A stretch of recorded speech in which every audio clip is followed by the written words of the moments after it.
चक्र म्हणजे अध्यात्म आणि विज्ञानाचा एकदम सुरेल संगम आहे।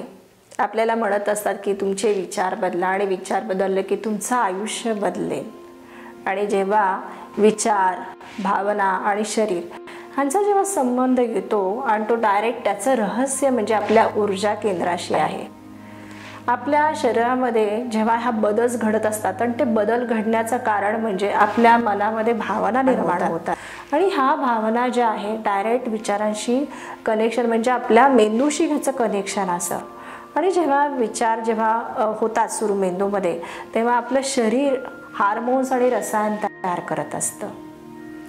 डॉक्टर जो डिस्पेन्झा यांनी बिकमिंग सुपरनॅचरल यांच्या पुस्तकामध्ये त्यांनी म्हटलेलं आहे की जेव्हा आपण भावना आणि विचार यांचा परिणाम जेव्हा मेंदूशी कनेक्शन जेव्हा होतं त्यावेळेस आपलं शरीर हार्मोन्स आणि रसायन तयार करून त्यांचा संबंध आपल्या चक्रांच्या ग्रंथीशी कनेक्टेड आहे।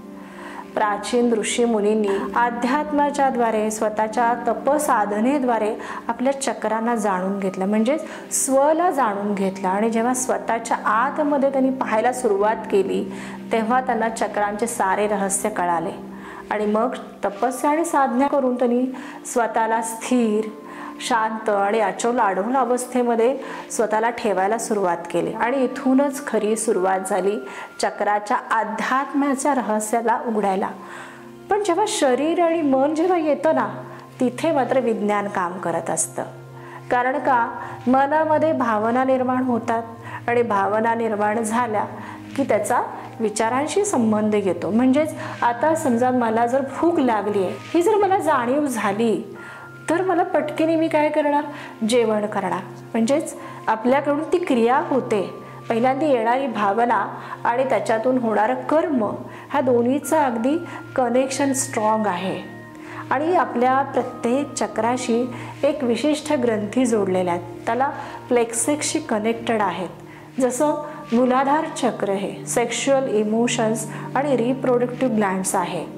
स्वाधिष्ठान चक्र हे डायजेस्टिव्ह सिस्टीम, पॅनक्रियाज, त्याच्यानंतर मणिपूर चक्रामध्ये अडर्नल ग्लँड्स आहेत, त्याच्यानंतर अनाहत चक्रामध्ये थायमस आहे, विशुद्ध चक्रामध्ये थायरॉइड ग्लँड्स आहे, आज्ञा चक्रामध्ये पिट्युटरी ग्लँड आहे आणि सहस्त्रधार चक्रामध्ये पिनल ग्लँड आहे। प्रत्येक चक्रामध्ये एक मिनी ब्रेन असतो आणि त्यात न्यूरॉन्स असतात आणि त्यानुसार मग शरीर, मन आणि विचार ह्यांच्या संबंधितल्या क्रिया घडायला सुरुवात होतात। जेव्हा तुम्ही जाणीवपूर्वक जगायला सुरुवात करताना त्यामध्ये संबंधित ग्रंथी, हार्मोन्स आणि न्यूरोट्रान्समीटरमध्ये बदल घडायला सुरुवात होतो।